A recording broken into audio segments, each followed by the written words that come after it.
钱的时候不是挺精神？输光了就跪，跪烂膝盖也变不出1文钱。这是哪儿？我不是还在酱坊烟雨坊？沈都，别装！2两，白纸黑字，手印还在这儿。3日，最多3日，还不上，这挨着渡口大路的祖宅归钱会抵债。2两，钱会祖宅。按，敢谢就敢按。沈都27，大江村烂赌鬼，我成了他。六娘婶儿，跟他费什么口舌？3日都算宽的。富贵，你少插嘴！我今日是来讨债的。这人你还不知道，嘴上说还钱，转头连锅都能当了去喝酒，咱沈家的脸都让他丢尽了。苏家那闺女跟了他，真是倒了8辈子霉。诺诺别看，苏乔，原生的妻女，这具身子欠他们的不止2两。苏乔妹子，你还年轻，别跟这滩烂泥耗死。诺诺都烧成这样了，趁早跟哥回娘家。你爹娘那头我替你说。那宅子本就是老沈家的东西，你一个外姓妇人带着孩子也守不住，不如让哥替你料理了，还能换几个钱给诺诺瞧病。听见没？说是帮苏乔，眼睛还是盯着那块地。可不，沈家那院子挨着渡口，落他手里，转手就是好价。平日一口一个兄弟，真到这时，比外人下手还快。沈都，你倒是吭一声啊！跪手装麻吧，钱就不用还了。烂赌鬼说100句悔改，不抵拿出1文钱实在。欠契，给我看看。怎么想赖？我看数目，本金2两，我认。哟，今日倒像个人了，拿了契就快还啊！3日后还给你。3日凑2两银子，这不是逼他去抢吗？就他这身本事，去渡口扛活都没人肯收留。3日之内凑不齐银两，你的祖宅便按行规矩处置，到时候休怪我不讲情面。可以。沈都，这事儿我压根没点头，你凭什么擅自应下？江儿，这祖宅是爹娘留给我们唯一的念想，你先前输光积蓄还不算，现在连我们母女最后的容身之地都要一并搭进去吗？我一定会把银子还清。你每一次都是这般说辞，家里就只剩这点积蓄，是留着给诺诺抓退烧汤药的。你要是心里还放不下赌局，我今日就带着诺诺回娘家，从此再也不踏回这里半步。乔儿，你信我一次，往后我再也不碰赌坊半步。大伙儿都听见没？他居然说再不赌了！让我看，今天这太阳怕是得打西边升上来。占维哥，这筐杂鱼该怎么处理？腥气重，肉还少，半文钱都不值。直接到河边喂鸭子，这小东西刺儿比肉还多，没人愿意费功夫挑拣。可不是嘛，费心挑半天，吃2口全是细刺扎嘴，谁家愿意折腾这东西？老板，再来1碗炖家鱼。旁人只当这是喂鸭子的废料，可只要除尽腥气，文火煨至骨肉酥烂，这便是我翻身起家的第一锅吃食。沈都，你往河边跑做什么？这筐杂鱼，你打算怎么结价？你就要买这堆只能喂鸭的破烂儿？我要。沈都，你又要折腾什么糊涂事？你收好给诺诺抓药的钱，这笔钱我分文不动。你开个价。哼，既然你非要自讨没趣，我便成全你。3文钱，这一桶杂鱼全都归你，少半文都不行。成交。诺诺还发着高烧，我都清楚。既然清楚，你还要买下这堆只能喂鸭子的烂鱼？是。你是非要逼死我们母女才甘心吗？苏乔，我明白。现在我说再多你也不会信我，若是实在无法理解，你便只当我是个疯子。这3文钱算是我向你借的，我只用来买这一桶杂鱼，半分都不会动诺诺抓药的积蓄。3日之内，我若是凑不齐2两银子，你直接带着诺诺回娘家，我半句阻拦都不会有。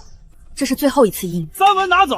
沈都，你要真能把这堆喂鸭的卖出去，往后我见你叫你沈老板。那你可得先练练吆喝，万一咱沈老板真靠一筐鸭食发了财呢？好家伙，这腥气冲天，也就河里鸭子肯碰。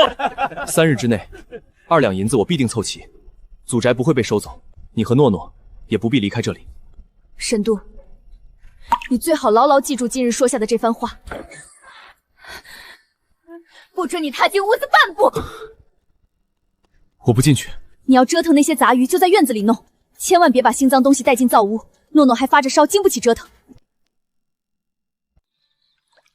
你做什么？血水不能满院子流，弄个排水沟。你往水里撒盐干什么？去腥，直到变得好吃为止。喂鸭的鱼还有这么多讲究？也是，你这张嘴最会骗人。我来。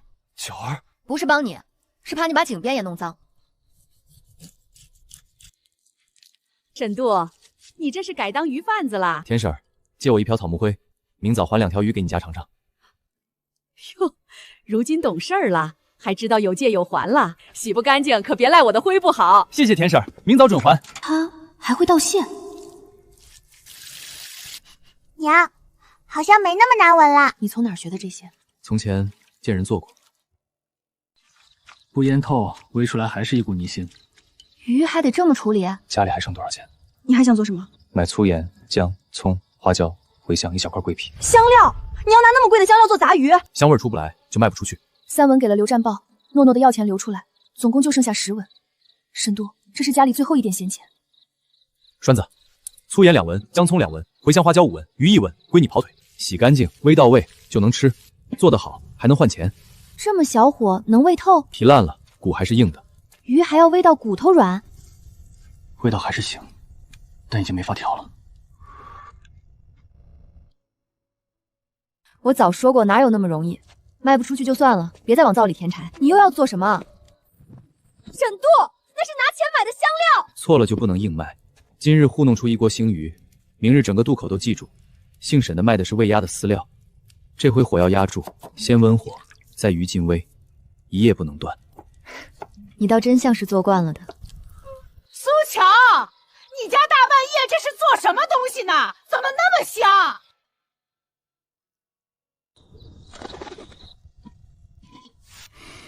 这回成了。烧还没退，怎么跑出来了？好香，娘，饿饿。汤，你喂它。小鱼刺多，能给孩子吃？都煮烂了。只给他尝1小口，慢点，汤就吐出来。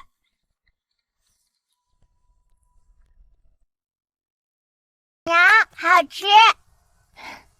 慢点吃，慢点。他昨日连粥都咽不下，今早竟肯吃了。真是渡口那筐喂鸭的小牙鱼。明日能拿去卖？还得再改一点。这还改？能更酥。苏强，你家到底煨的啥？这味儿一晚上勾得我睡不着。娘，爹做的鱼香。明日我跟你去赶集。你肯去？不是帮你，我去收钱，省得你又胡花了。谁家一大早炖肉，怎么那么香？一看你就不经常做饭，这味儿哪是炖肉，倒像是鱼。要不然歇会儿。不用。水灵灵的青菜，走过路过别错过啊！炸面糕，香喷喷的炸面糕。卖啥的？酥鱼，江里的杂鱼。鱼腥气，离我这汤锅远点，别串了我的面味儿。要不换个地方？不用。咦，这鱼怎么一点不腥，还怪香的？哟，这不是沈渡吗？大伙儿快来看，大江村的赌鬼不喝酒了，该捡渡口喂鸭的废鱼来卖了。赌鬼卖的吃食，这谁敢往嘴里放？吃下去，怕不是要被传染毒瘾？你怎么不吭声？你昨儿不是夸口3日还2两，今日打算靠这筐鸭10还啊？不好吃不要钱，鱼刺还能酥？你这嘴比鱼的鱼刺还硬，鱼刺要是能酥，我把这筐鱼连筐吞了。尝一口，不要钱。刺要是扎了嘴，这鱼你白吃，我赔。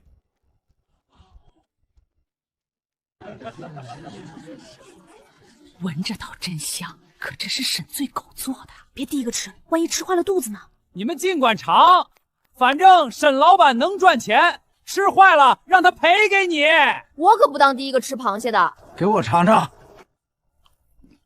咋样，老爷子，是不是嘴都被扎坏了，没法说话了？再给我1条，这鱼入口即化，一根刺都没有。这怎么可能？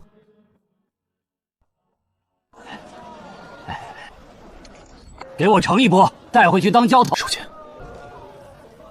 这鱼配着我那清汤面吃，怕是更妙。不急，一个一个来。碰一下怎么了？这是进嘴的东西，别用手抓。要尝，我加给你。喂鸭的废鱼倒让他卖出花来了。他那么会赚钱，想必也不介意我涨价。刘把头，杂鱼2筐，总共6文，3文1筐，那是前几日的价，涨价了，50文。50文买一筐喂鸭的鱼。把头，这是不想卖？卖啊，怎么不卖？50文1筐，爱要不要？那我不从你这过。这渡口上下的鱼，往后都得先过我余杭的秤。姓沈的，你绕不开我。老张，杂鱼卖我出4文，比刘把头还高1文。宁可喂鸭，也不卖你。给钱都不卖。刘把头是我们的大鱼，他一句话断我一家生计。你这4文抵得过一家老小？别问了，问谁谁摇头。几条船都让他打了招呼，这渡口是真堵死了。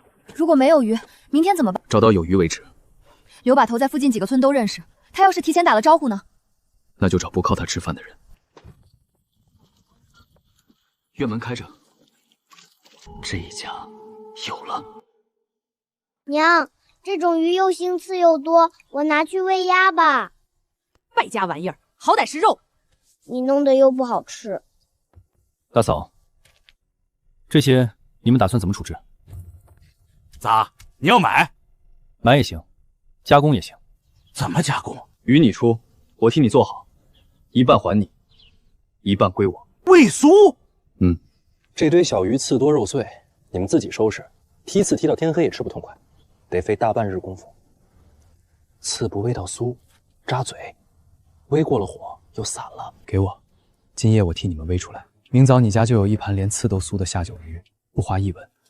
娘，前几日渡口有人卖那个酥鱼，说连刺都能吃。缺斤少两怎么办？何老根家杂鱼1桶，鸡拌白条掺着，有秤吗？我去拿。何老根家杂鱼160两，有时下锅。火候到了，刺就酥了。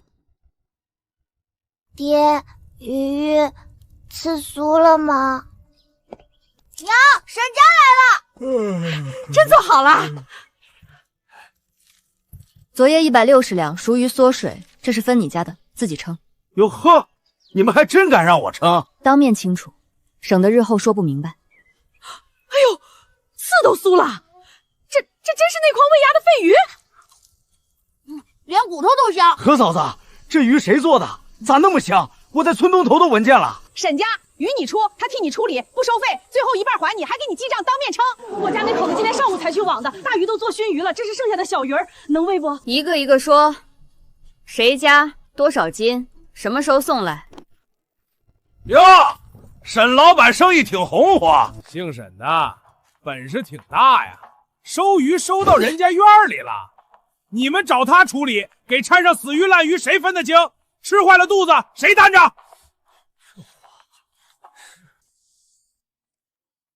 孙郎中，你评评理，这河鱼脏不脏？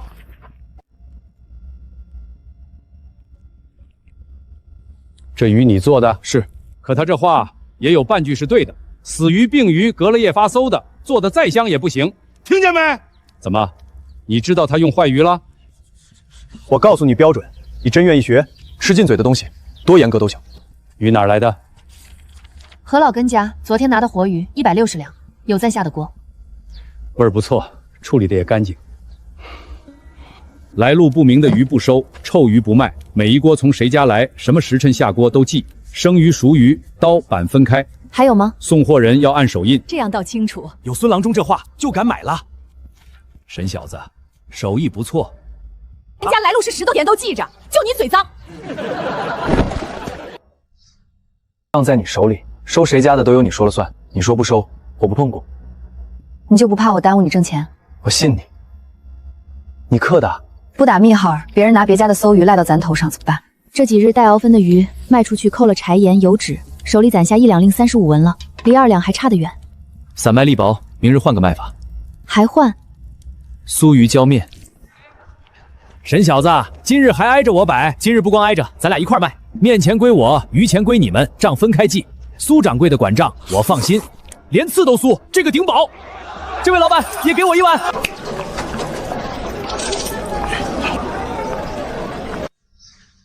哎呦，吃了他家的鱼，吃死人了！我早说了，鸭子吃的人不能吃，快报官去！什么时辰吃的？哪一份？就刚才。好，那就当众验。鱼有来路，锅有计时，油脂有标记，请官来查。谁吃坏了，货从哪儿来？来路、送货人、下锅时辰都在这儿。今日每一份都盖了审计记号，是不是沈家的货一验便知。这规矩你定的，孙郎之立的。这鱼发馊了，油纸上也没盖章，根本不是沈家的。那这馊鱼哪儿来的？是刘把头给我一串钱，让我买通闹事，诬赖粮商，跟我回市司说清楚。原来是他使坏。这一回月眉白寿，他的尾巴露出来一截了。哟，听说酒鬼赚大钱了。刘良婶，2两钱，你查查。真还上了。本钱是本钱，利钱是利息，利息1两，今日少一个铜板，这祖宅照样归我抵。你个妇道人家看得懂？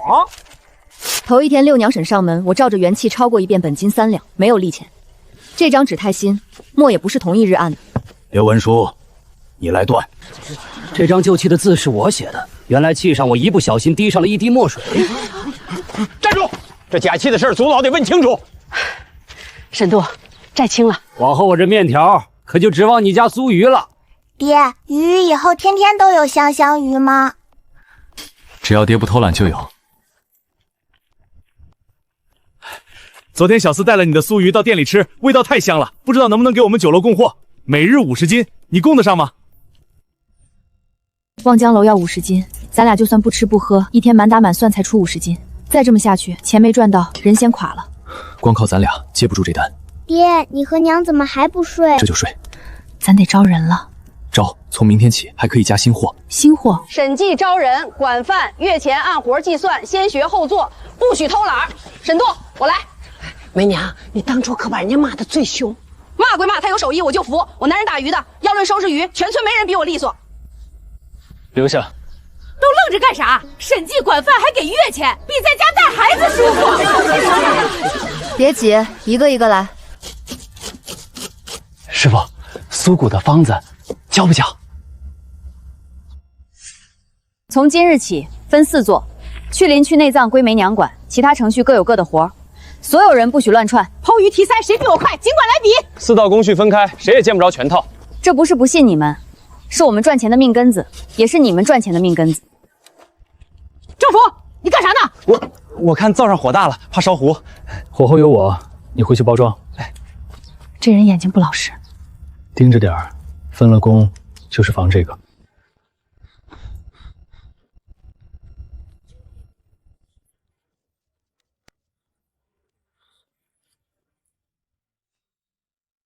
盐清了，走味儿。这坛发过了头，酸。这是第9坛了。这东西要是做成了，咱的鱼才出得了咱这个村子。出村干什么？镇上这单还接不过来。镇子太小，这鱼早晚要往州城，往更远的地方走。成了。以后那些只能喂鸭子的小杂鱼都能做成鱼酱，大一点的做酥鱼。政府呢？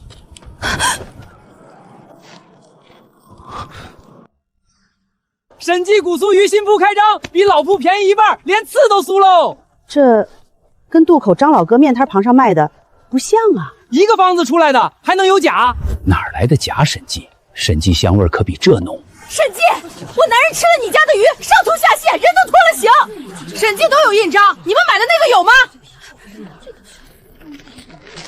这是我们的红印，完全不一样。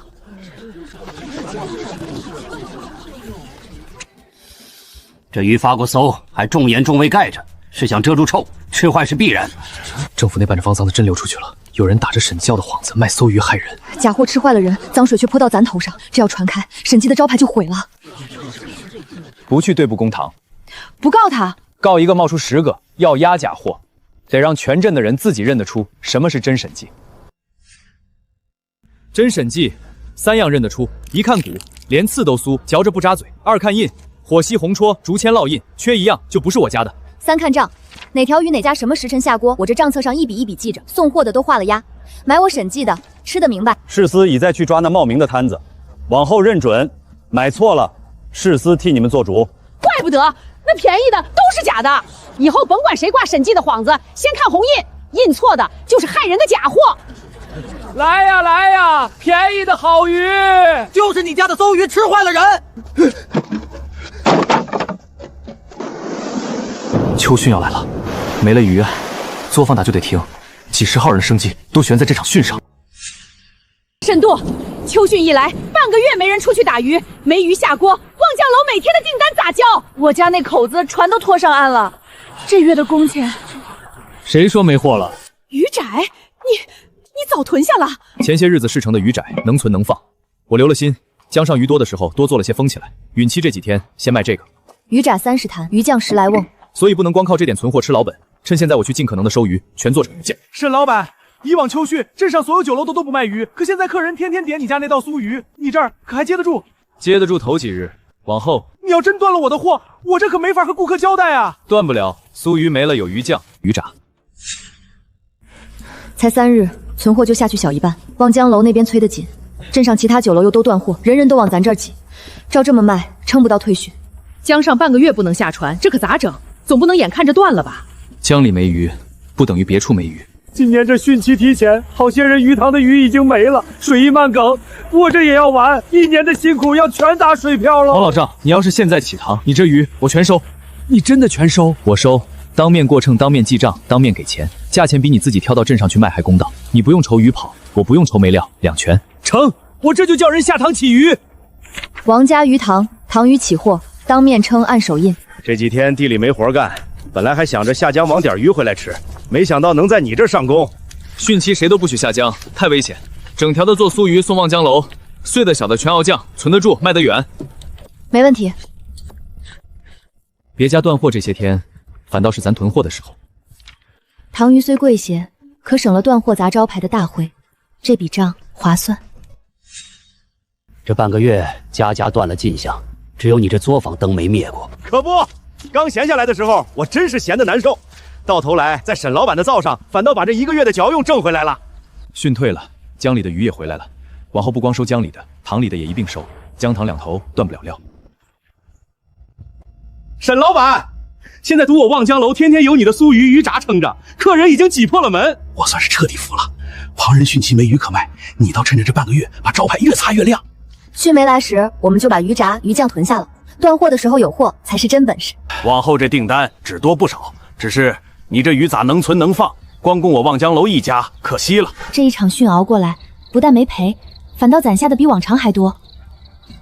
光靠望江楼和镇上散卖，吃不完这么多货。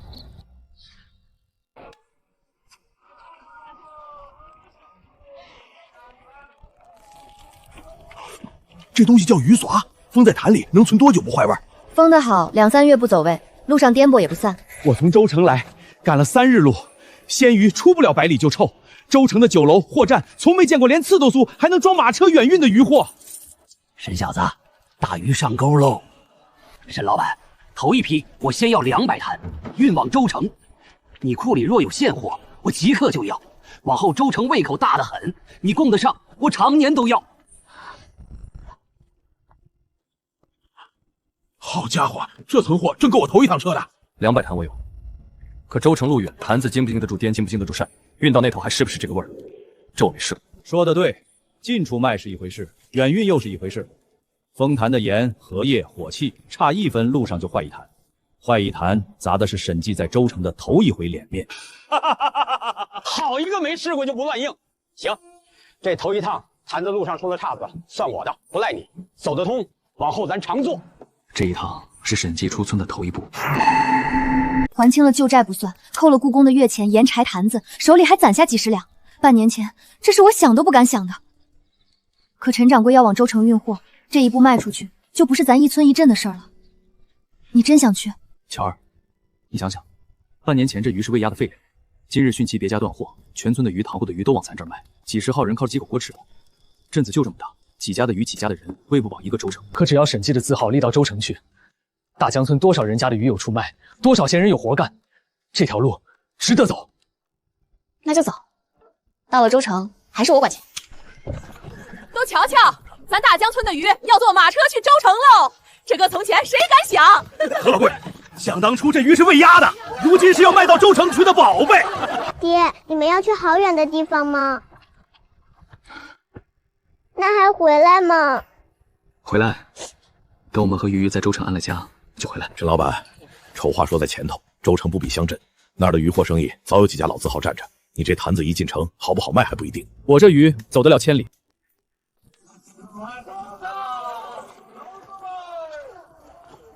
这一条街的铺面，比咱整个镇子还热闹。沈老板，货我收下了，只是这话我先说明白，州城的渔货烟货大半攥在隆昌号周东家手里，酒楼进货或占铺面都得看他脸色。你这200坛我自己卖收，可你们要想往各家酒楼铺，人家就不一定敢收了。意思是没有隆昌号点头，州城的货就铺不出去。我的杂货铺吃下200坛已是尽力，再多我可不敢得罪周东家。铺不进酒楼，就先卖给街上的人。州城人没吃过，得让他们尝。你要当街摆摊，在州城外来货摆摊可没那么容易。容不容易，摆出来才知道。这段时你从我这拿的货，我替你卖，钱给你。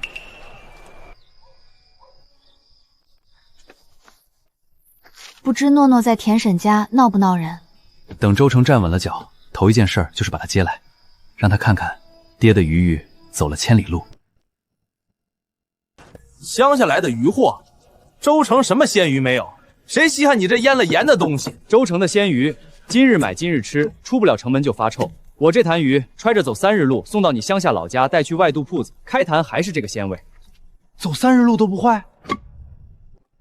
这坛是3日前从大江村装船运来的，你自己看，自己闻。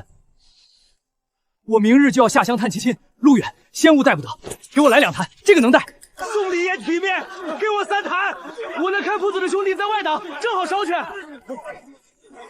慢着，城隍庙前这片地面上卖鱼货的，哪个不是在渔安会挂了籍、领了引的？你一个外乡人，无籍无引，也敢在州城做渔货买卖？没渔安会的引就是私货黑货，各位当心，别买了没处说理的东西。渔安会管的是生鲜鱼市，我卖的是腌透丰坛的熟货。崔管事，熟食腌货不归鲜鱼行所辖，这是州城的老规矩，人家账清货明，不犯规矩。原来是隆昌号的人，这是怕外乡货抢了他家生意，后来搅局呢。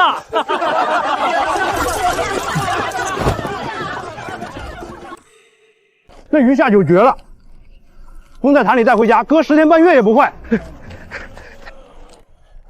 沈老板，我德月楼在州城也算头一档的酒楼，这鱼组这素鱼我要长期进货，你开价。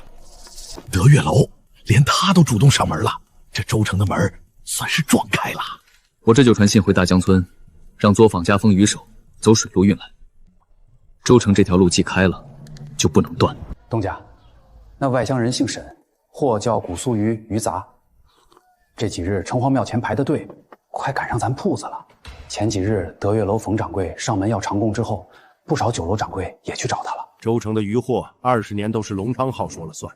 一个乡下人凭一坛腌鱼，就想在我眼皮子底下分一杯羹，能连刺未酥，能封坛远运，这方子倒是值钱。崔福，你去会会这位沈老板。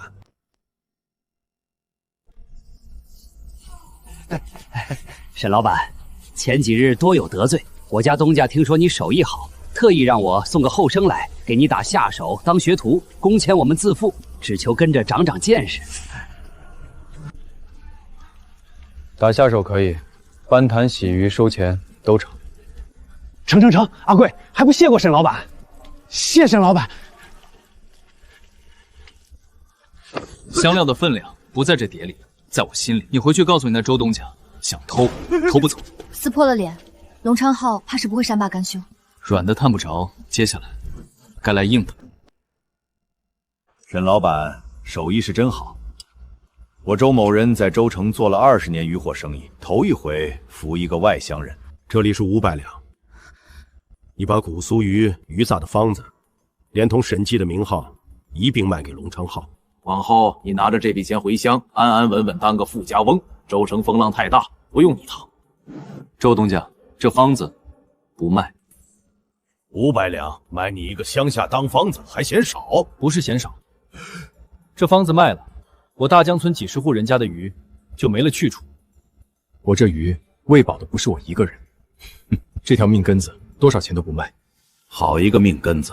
沈老板，你可想清楚了，州城这潭水深得很，有些门我给你开，也能替你关。3日之内，你若改了主意，隆昌号的门还给你留着。沈老板，那么多钱你干嘛不卖呀？方子是咱的根，根不能卖。他能关的门，是别人求来的门。我审计的门，是靠一锅一锅的鱼自己挣出来的，他关不上。沈老板，借不说话。昨儿夜里，龙昌浩的人挨家酒楼递了话，周东家发了话，谁家再进沈老板的货，往后龙昌浩的鱼虾烟货一概断供。所以德月阁要撤单？不是我冯某人不讲义气，我德月楼一天要用多少鲜货，80%都攥在郎昌浩手里，没了他的货，我这楼明日就开不了张。沈老板的鱼再好，我实在扛不住啊。我明白，你先顾着你自己的生意。我一早去打听，望楼在周城那个分号飓风馆4海润，但凡沾龙昌浩货的，把咱的货都撤了。就一夜功夫，咱铺进酒楼的路全断了。酒楼这条路是走货的大头，散卖零买，一天卖不了几坛。沈老板，要不先服个软？周东家不是要你的方子，给他分点利，他松了手，咱这货还出去。他断的是酒楼的路，可这满州城的人又不是只有酒楼才买。沈老板的意思，酒楼不收，我就卖给街上的人。一坛一坛卖给州城千千万张嘴。东家，酒楼都不要了，咱这些货还有大江村那头正往这儿运的，可咋办？要不先歇几日？歇一日，库里就多压一日的货；作坊那头几十号人就多荒一日，不能歇。明日起不等酒楼，咱多支几个摊儿，城东、城西、码头、庙口，把审计的鱼直接摆到州城人眼前。孙师傅，上回订的200只坛子我来取，顺拜再订300。沈老板，你的定钱我退你，这坛子我不能卖给你了。定钱都付了，赔也捏好了，怎么说不卖就不卖？龙昌浩的催管是前脚刚走，撂下话了，我这一家老小就指着这窑吃饭啊。沈老板，别为难小的，上头有话，粗盐细盐1两都不卖给审计。盐是官盐，你们凭什么不卖？州城几家大盐行进货都得龙昌浩周东家的路子，他一句话我们东家不敢不听。大江村运来的货船今日靠岸，雇你们下货挑运，工钱照双倍给。沈老板，你的货我们不敢碰。坛子没了，盐断了，连下货挑粪的人都顾不着，他这是要把咱四面围死。东家，这可咋办？人人家里都有坛子，咱去收别人的空坛子。盐，走乡里的盐贩子，零买散凑，他也赌不严。那下货呢？船就在江上了。卸货不用求脚行，咱自己下船扛，这点力气我出得起。这不是城隍庙那儿卖鱼的沈东家吗？自己下船扛货，这是顾不起人了。要在州城扎住脚，得有个自己的铺面。开铺子，酒楼都不敢收咱的货，你还想在州城租铺面？正因为酒楼不收，才更要开自己的铺。有了铺子，州城的人想吃审计的鱼，不必等我摆摊，天天都能来买。也对，自己有了铺，谁也断不了。你刚刚说你是沈老板，审计是。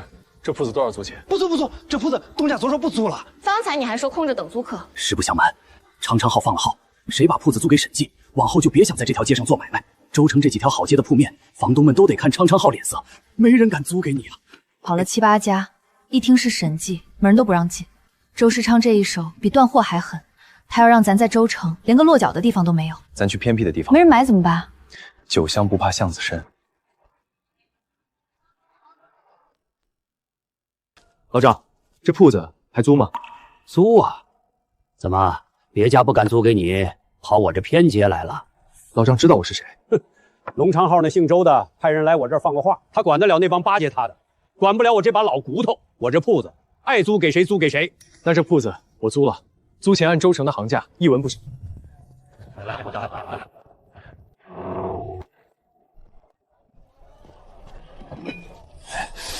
咦，这味儿是真香！龙昌浩酥鱼，老字号，信得过。今日贱卖，半价，比那外乡野铺便宜1半。他这是跟到咱门口来，倾销压价。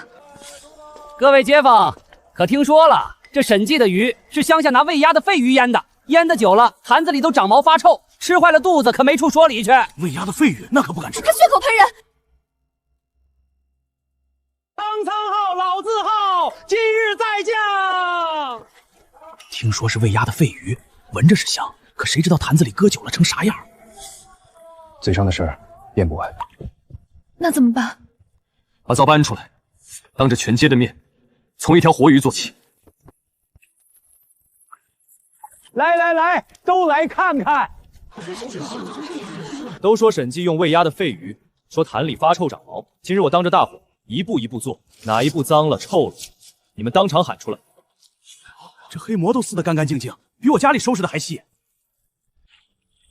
废不废？你们看这肉；脏不脏？你们看这水。现做的当然是好鱼，谁不会挑条活的糊弄人？你那封在坛里搁了10天半月的陈货，才是长毛发臭的东西。好，那就当着大家开一坛存了半月。说我坛里发臭长毛的，请上来拿你自己的鼻子闻，臭不臭？不是他崔管事一张嘴说了算。哪来的臭？这是鲜香！我走南闯北，还没闻过存了半月还这么正的腌鱼。确实，一点臭味都没有，这鲜味比刚出锅的还正。崔福，备一份厚礼，我要去会会府衙里的那位老朋友。一个外乡人在城隍庙私摆鱼货，这商道上的规矩他一样不懂。师爷能不能查一查他的来路，验一验他的商籍？查当然能查。外乡客商入城行商，本就该验明籍隐，报官备案。他若手续不全，那这买卖就做得不干净了。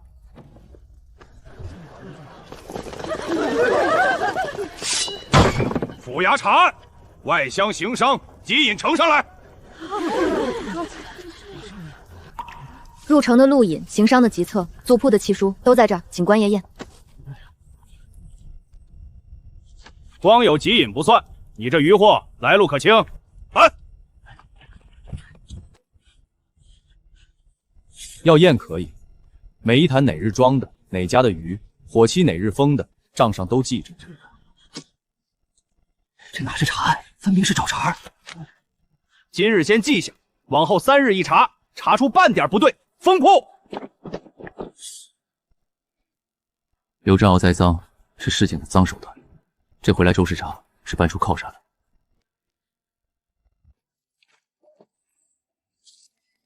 师爷说了，明早差役来查，就搜这儿掺假料、藏毒粉，坐实他造伪货害人命，这铺子就到头了。有人举报审计以次充好，掺料造伪，还私藏害人的东西，搜！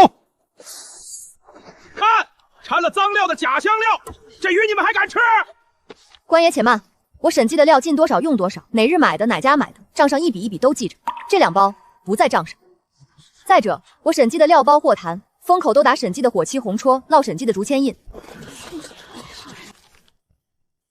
这才是审计的料。这几包分明是有人夜里翻墙栽进来的赃。昨儿后半夜我起夜，分明听见后巷有响动。你们问问街坊，这几日夜里是不是总有生人影子？既无实据，今日暂且作罢，把东西带走。这段江面归曹帮管，外乡的货船想靠州城的码头，得报干纳份子。你的船没报，那份子应该多少？你开个数。一船货50两，往后堂堂如此，给不起船就扣这儿。码头这地界，你半坛也别想卸上山。一船货才值几个钱？50两，堂堂这么抽，货没卖就先赔光了。嫌贵，那就别走这水路。姓沈的，这州城的江可就这一条。东家，船一扣，大江村的货运不进来，没东西可卖，咋整？赵三爷说，这州城的江只此一条，那我们还是走陆路。他能买通曹帮卡这一条江，难道还能把通州城的每一条陆路都买下来？陆路运坛子颠得厉害，大马车队，人家曹帮和冲灵号也盯得紧。大车扎眼，那就不用大车，化整为零，小车分批走，一趟少些，多跑几趟，总要先熬过去。从大江村来，不走大江直下州城的水路，可以在上游的浅滩卸船，改走这条乡道，多花1日，但安全。分批走，不眨眼，一趟运个20-30坛，多备几拨人，轮着来。成，这乡里的道，我闭着眼都摸得着，就是得有肯出力，又不怕曹帮的人手。客官要雇船，我们这些散船，曹帮不待见。1年到头，给曹帮盘摞的只剩半口饭。曹帮抽你们多少？拉一趟3成份子，稍不顺他意，连船都给你凿个窟窿。我审计的货，从今日起，浅滩这一段专雇你们这些散船拉，份子我不抽，按趟给钱，当面结，比曹帮公道。他曹帮欺你们，是欺你们各自一条船，散着没底气。可你们几十条船，若都替沈记拉货，抱成一团，他还敢堂堂凿船？干！给曹帮当了半辈子孙子，今日总算有个不欺我们的主公。浅滩换小船，乡道走独轮，分10几波绕进城。咱倒攒出了几十条小船，一整条自己的运货道。这条道上的人都是被曹帮、被龙昌浩挤到墙角的，他把人往咱这儿赶，倒替咱把网支起来了。陆大人，您怎么到州城来了？办案有功，调州城市司当差，月前刚到任。听闻沈记在州城被人处处刁难，我便留了心。陆大人来的正好，我这儿正有一桩理不清告无门的冤。钱师爷借查案骚扰栽赃，曹帮无端扣船抬价，这些我都听说了。州城新到任一位韩通判，清正刚直，这条线我替你牵。威武！禀通判，钱师爷假借查案之名，3日一扰，后除栽赃，账目伙亲俱可对证。曹帮赵三爷无故扣船勒抬运价，受龙昌浩、周世康买通，人证物证。钱师爷身为刑名，不思秉公，反受商贾贿赂，罗编罪名，构陷粮商，你可知罪？下官只是例行查案，栽赃之物无审计火漆，无烙印，分明是夜里翻墙栽入。师爷的家丁已被市司麻下，供认不讳。是周世昌出的银子请托。钱师爷徇私枉法，革职查办。曹帮赵三爷勒索行商，一律严惩。至于那苍昌浩、周世昌买通官吏，勾结曹帮，构陷同行，一并追究。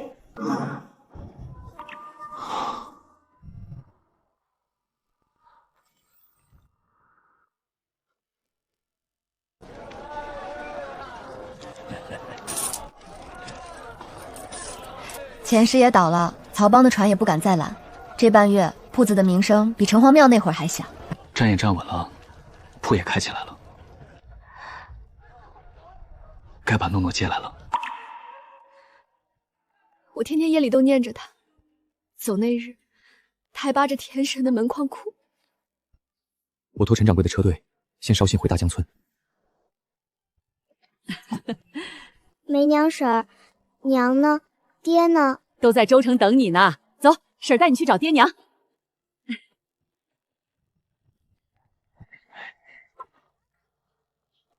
光天化日抢孩子，来人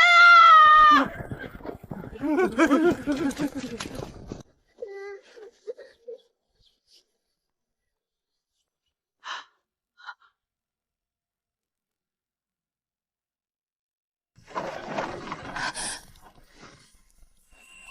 娘亲，诺诺，娘的诺诺长高了。爹，你们走了好久好久，我天天等鱼香香的味道。往后天天都有。还是爹做的最好吃。从前在村里，我做梦都想不到，有一天我能在州城有个铺子。这才刚开头，以后会让你们娘俩过得更好。沈老板，路上的事我得说，有2个汉子想抢诺诺。他们真是一点脸都不要了，连一个孩子都不放。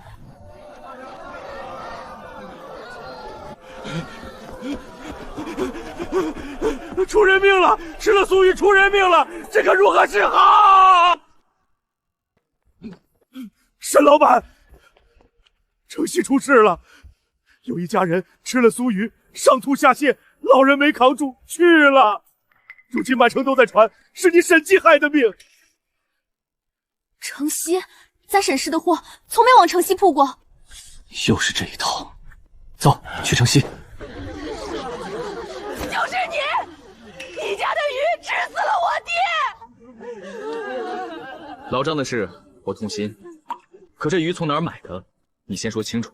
前些日子，一个走街串线的货郎半价卖的，说是沈记的古苏鱼。各位街坊听清楚，我沈记的鱼，一不走货郎沿街叫卖，二不半价贱卖。城西这一片，我审计开铺至今，一坛货都没出过。账上没有的货，凭什么算到我审计头上？字字都记着日子、买主，这倒赖不到人家。那半价的货郎才是来路不明。那货郎说是用审计的方子做的。审计的方子，苏乔，你听见了？是有人套着咱的名头，要把脏水泼咱头上。陆大人，又麻烦你了。我们猜测就是龙昌浩搞的鬼，请大人顺着这条线查下去。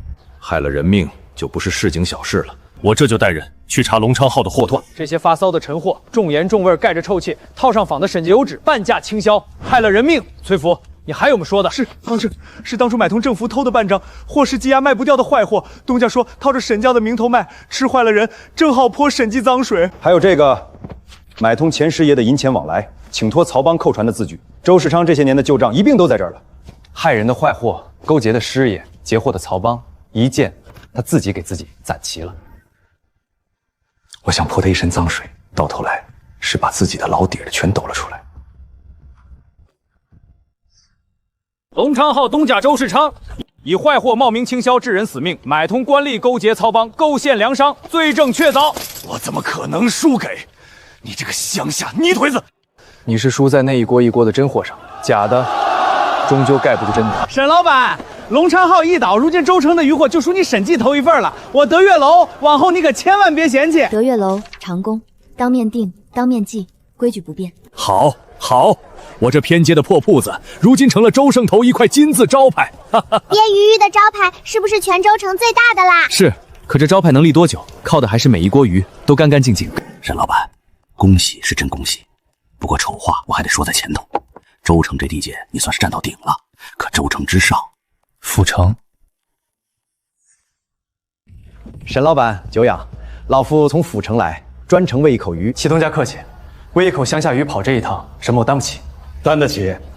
老夫做了30年南北渔货干货，你这古苏鱼，我齐敬堂砸了30年银子都没做出来。老夫的意思很简单，审计并入齐敬堂，你做广丰号的大掌柜，年付1000两，你的方子、你的字号，我出重金买断。齐东家是明白人，我也说句明白话，方子是我大江村几十户人家的活路，字号是我一锅一锅挣出来的脸面，这2样不卖也不并。好，老夫敬你这份骨气，只是生意场上情面归情面，买卖归买卖，你不肯和，那广丰号就得在州城堂堂正正跟审计比一比。各位街坊，广丰号在州城也做古苏鱼，审计的鱼好，我广丰号要做得比他更好。跟这样的人打不憋屈。沈老板，广丰号找咱伙计说去他们那儿做工，工钱翻3倍，3倍啊！咱作坊里已经有人动心思了。东家，不是小的不念旧，可3倍工钱实在……想去的我不拦，广丰号给3倍，我给3倍工钱换不来的东西。1. 入股分红，谁在审计做满1年，拿工钱之外，还能按年头入一份干股，年底铺子挣多少，你们跟着分多少。2. 带徒分成，手艺我肯教，你带出一个徒弟，这徒弟往后做的货抽你1成，教的越多，你挣的越多。3.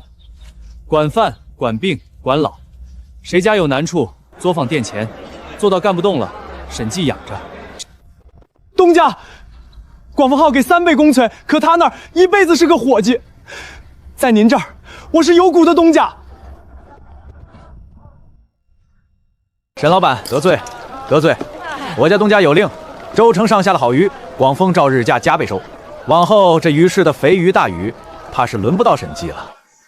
沈老板，这是喂鸭的小杂鱼，你确定要这个？要，有多少我要多少，价钱比你到河里喂鸭强。广丰号砸钱抢肥鱼，把这些小杂鱼全给咱剩下了。他不知道，审计的根本就不是大鱼，是这筐没人要的小杂鱼。当年我在渡口，就是靠他翻的身。广丰号抢肥鱼抢得脸红朵粗，哪知道咱这废鱼才是精髓。小杂鱼成本低，他花大钱抢肥鱼，咱花小钱做好货。广丰号古苏鱼便宜了，货真价实捞酒楼大师傅亲自掌烧，都来尝啊！审计货好，可百姓过日子讲的是个便宜，我半价卖，纵使亏也亏得起。沈老板，客儿都被广丰号抢过去了，咱要不降价？降不得，咱用小杂鱼成本是低，可跟着广丰号打价钱，是拿咱的长处去比他的钱袋，咱耗不过府城的家底。这味儿，广丰号的和审计比差远了，他们那刺儿很扎嘴，审计这个连刺都酥，鲜得很。贵这几文，日。他用低价抢一时的客，咱用味道留一辈子的客。尝过好的就回不去了。价钱能比，我也比不了，这是他砸多少钱也做不出来的。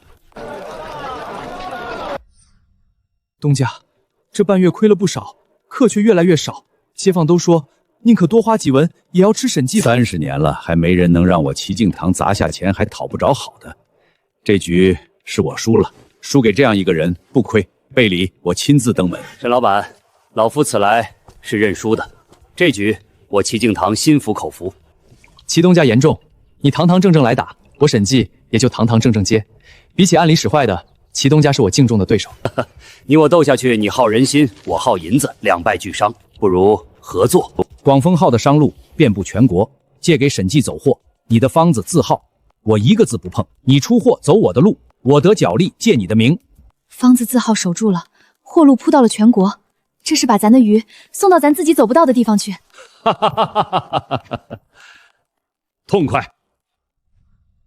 沈老板，广丰号的商路我也给你打通了，往东6县，往南8镇，见你审计的火锹，一律照应。光靠州城这一间铺，货是越积越多，有了齐东家的商路，就再不愁没处去了。老夫这半个省的路，就等你的鱼来走。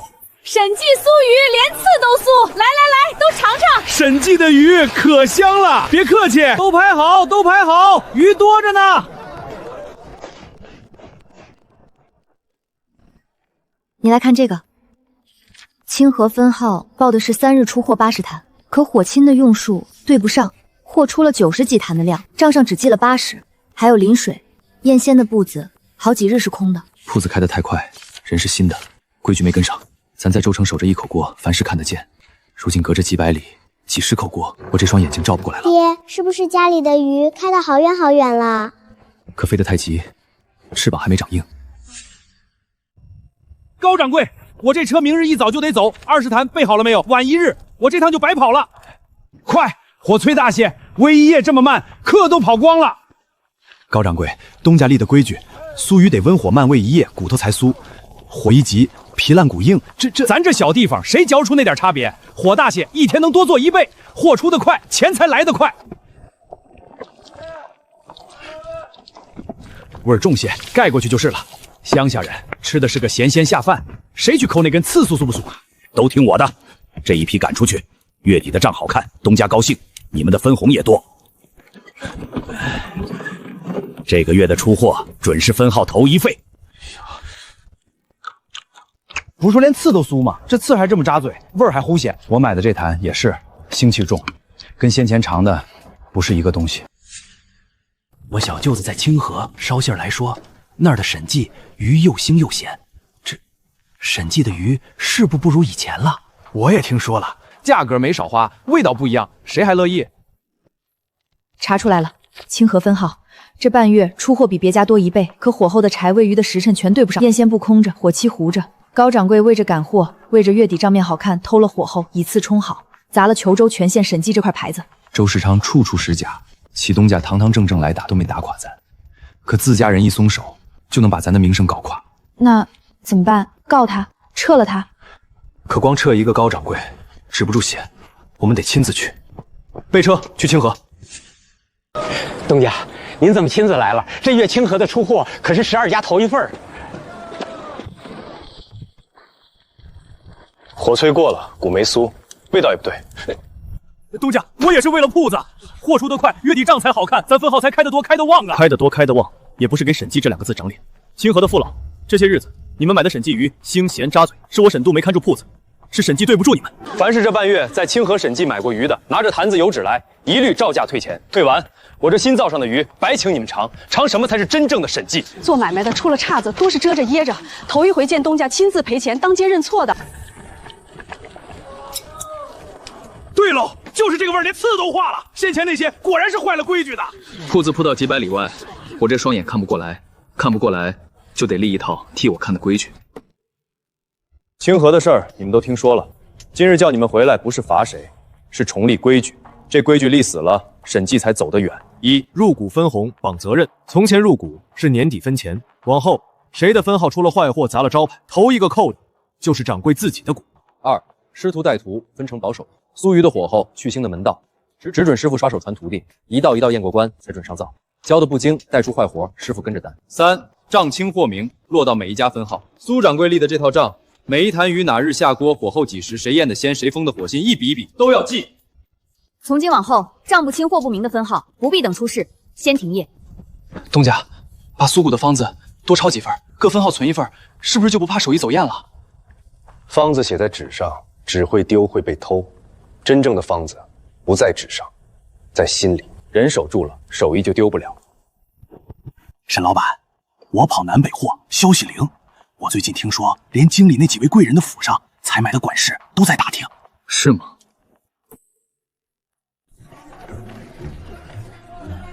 敢问可是审计的沈老板当面？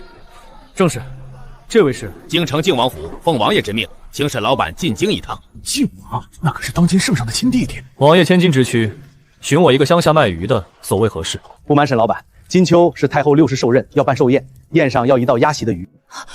太后寿宴，那是要进京贡的。和他心意便见上去。王爷说了，去与不去，全凭沈老板自己。京城那样的地方，一个不小心就是掉脑袋的事儿。江儿，你还记得渡口那筐喂鸭的废鱼吗？这一口鱼从渡口一路走到今天，靠的是真鱼。京城再深，我端出去的还是那锅真鱼，这没什么可怕的。我进京这些日子，州城总铺各家分号就交给你们了，规矩你们都清楚。沈老板放心去，谁敢在你不在的时候偷工，我头一个不饶他。娘，京城是什么样子呀？比州城还大吗？比州城大得多。爹带你去，让你也看看爹的鱼要走多远的路。那鱼要给京城的人吃吗？要给一位老奶奶做寿。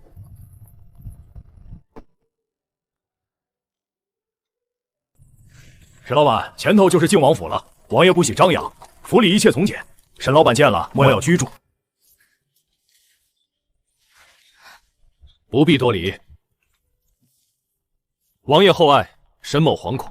本王先说句痛快话，你的古酥鱼鱼鲃，本王尝过，天下再没第二家。这样的手艺，埋在湘乡也可惜了。本王出3000两，买断你的方子与字号。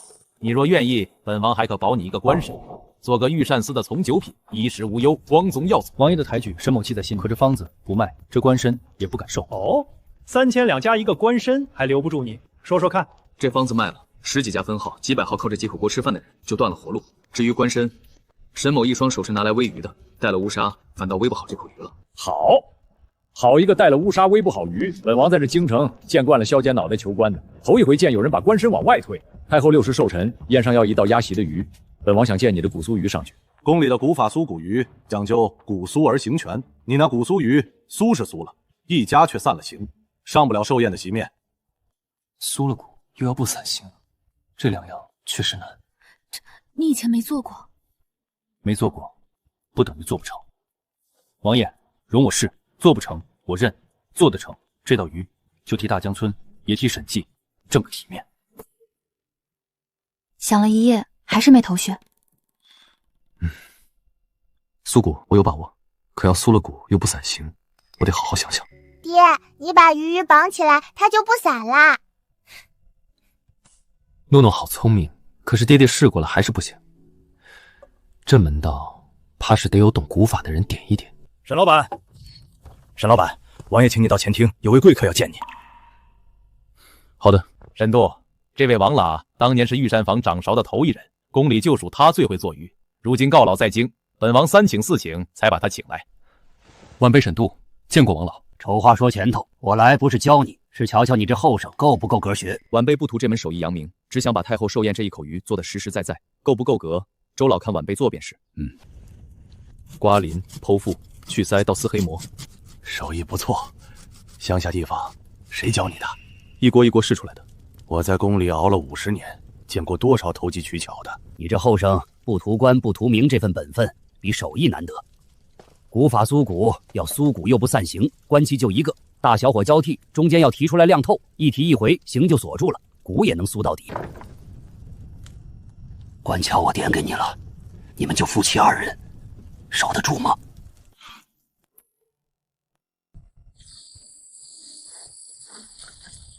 头到大火，定型一炷香。香过半了，到了。转文火酥骨，这一手是3个时辰。爹，我帮你看着柴柴。好，茶要一根一根添，不能急。火急了，醒他了。这也是第3回了，你2日2夜没合眼。没事，重来。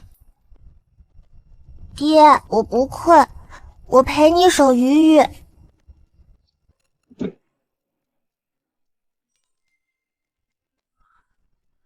太好了，成了，终于成了。一会儿呈上御前的就是这一道。沈家，紧张吗？不紧张，这鱼从渡口一路做到今天，做的是同一口，呈给谁都是他。这鱼入口即化，连刺都酥，形却纹丝不乱。老身活了60岁，头一回吃到这样的鱼。靖王，这鱼是何人所制？赏。回母后，是州城一位民间的沈老板，此人一双手从乡野渡口把这口鱼做到了御前。太后懿旨，赐沈渡黄金100两绸缎10匹。太后另有一句，此等手艺若得以官身入御膳司当差，也算不埋没。谢太后天恩，黄金绸缎，沈某愧了。只是这官身，沈某斗胆，恳请太后收回。你可知多少人求这一个官身求不来，你竟敢辞？沈某一双手是拿来煨鱼的，入了御膳司，一辈子守着这一口御前的鱼是荣耀。可沈某身后有大江村几十户人家的鱼，10几家分号几百号人的生计，沈某不敢贪这份荣耀，只求回去接着煨鱼，带相邻。终于等到这一天了。太后的赏赐你也要推？黄金绸缎，沈某愧了。只是沈某斗胆，想求王爷一件事。说。沈某想请王爷替沈记的渔坊，替大江村的乡邻讨一道护身的话。护身的话，沈某一个乡下人，从渡口做到御前，靠的是真货。沈记但凡账清货明，不害一个人，官府查案能给一分公道，别叫人平白冤了去。满京城的人得了太后赏赐，求的是加官进忠，活路一门生意的清白。你倒好，这话本王替你放出去。往后谁进你沈记的门，一抬头先看见这2个字。王爷这2个字，比金山前银山还重，沈某一定守着它，不敢辱没。昭儿，京城好不好？好，天底下再没比这更好的地方了。京城再好是别人的地界，咱的根在渡口。京城的铺子交给可靠的人守着，咱该回去了。好多人！沈老板，你回来了！诸位乡亲，沈渡回来了。沈老板，当年我还笑话你捡鸭食吃，如今我这一家老小全靠给你沈记送鱼过活。老哥说的哪里话？当年若不是这渡口的杂鱼，我沈渡也翻不了身。沈老板，你可知道，自打你收鱼，这渡口就没人再往河里倒鱼喂鸭了，家家的杂鱼都是钱。这些年，沈记的鱼卖到了州城，卖进了京城，上了太后的寿宴。可这手艺的根在咱大江村。今天我立个规矩，去腥火候这些本分的功夫，我毫无保留，手把手教给大江村每一户愿意学的人家。学会了，你们自家喂自家做，沈记照价收，或者你们自个儿卖，我绝不拦。这手艺你也肯教？那你不怕大伙学会了抢你沈记的生意？一家富不算富，全村的鱼都有处去，家家灶上都飘着酥鱼香，那才叫富。我沈渡一个人的锅喂不饱一个村，可一个村的锅能撑起一片天。都仔细着点儿！沈记教的规矩：黑磨丝干净，兴线去利落。咱大江村出去的鱼不能砸了招牌。梅娘嫂，你当年可是笑话沈老板最凶的那个。骂归骂，人家有本事，我头一个服。如今我靠这门手艺，我家那口子都不用种地了，光在家伺候我。沈小子，我那清汤面摊如今改成张记酥鱼面了，就靠你这鱼，我这把老骨头日子过得比谁都滋润。当年我给你立的那几条规矩，来路不明不收，臭鱼不卖。如今大江村家家都守着，这渡口的鱼，我这郎中吃得放心。从镇上市司到州城，再到如今审计这一路，我算是看着走过来的。账清货明4个字，你守了3年，一分没松。如今我这村文书最忙的活计，就是替各家写酥鱼房的招牌，记买卖的契书喽。这本账从何老根家头1桶杂鱼记起，我都留着呢。何老根杂鱼160两，赵梅娘家小鱼半筐，王堂主糖鱼起户。江儿，你还记得第一次做鱼那个晚上吗？头一锅鱼守到天亮，我说他们看见的是喂鸭的废料，我看见的是命。记得。那时我以为这鱼救的是咱一家的命，如今才明白，他救的是全村人的命。